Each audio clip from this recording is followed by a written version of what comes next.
Australian energy market operator has warned that we'll need to dig into our emergency supplies to prevent blackouts and power shortages on the east coast this summer. That is the risk because there are delays in new transmission lines and renewable projects are being blamed for the forecast. So is this putting pressure on Labor and its energy plan? Joining me now is the Australian Energy Producer Chief Executive Samantha McCulloch. Sam, good to see you. Does any of this come as a surprise to you?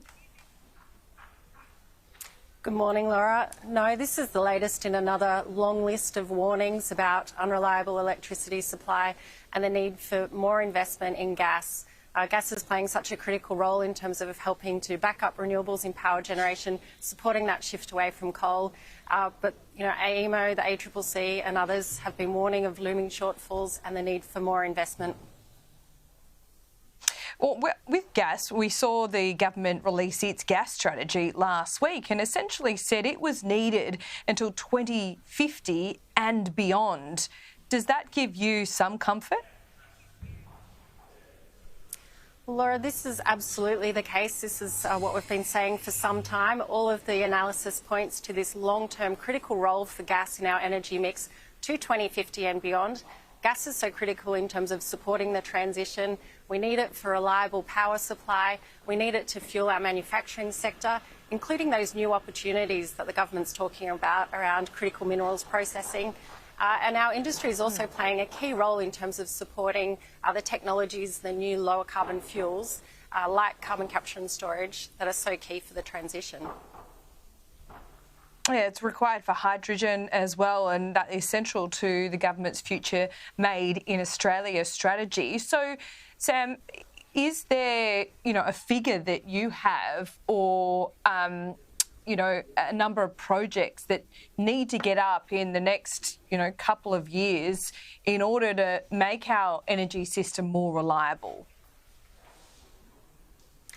Well, what we've seen from AEMO and the ACCC and others is repeated warnings of shortfalls, and that's particularly concentrated in Victoria, New South Wales, the southern East Coast states.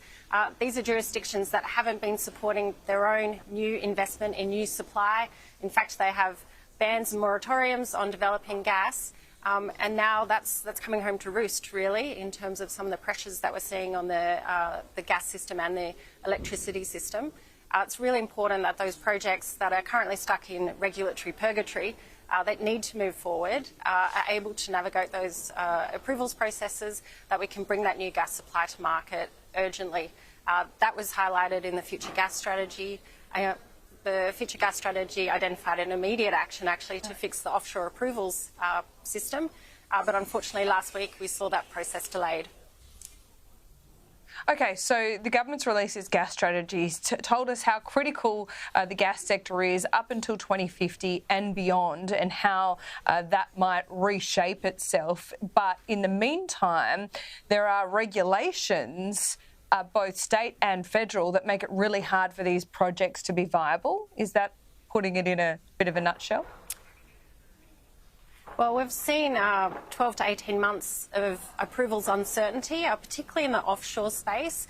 Some of these projects have been waiting for up to 2 years for their approvals, and we just simply can't have that situation when the government and others are calling for urgent new gas supply to meet that demand for households, for manufacturing and other uses. That, I imagine, is going to be the feature of your major summit here in Perth today. Well, that's right. We're just about to get underway at the Australian Energy Producers Conference and Exhibition. This is a fantastic opportunity for the industry to come together, to share technology and innovation, to discuss those issues that are important for our industry, but also for the energy transition. We're expecting more than 2,000 delegates through the doors over the next 3 days, so it's a really great atmosphere here. Sam, thanks so much. We'll see you soon.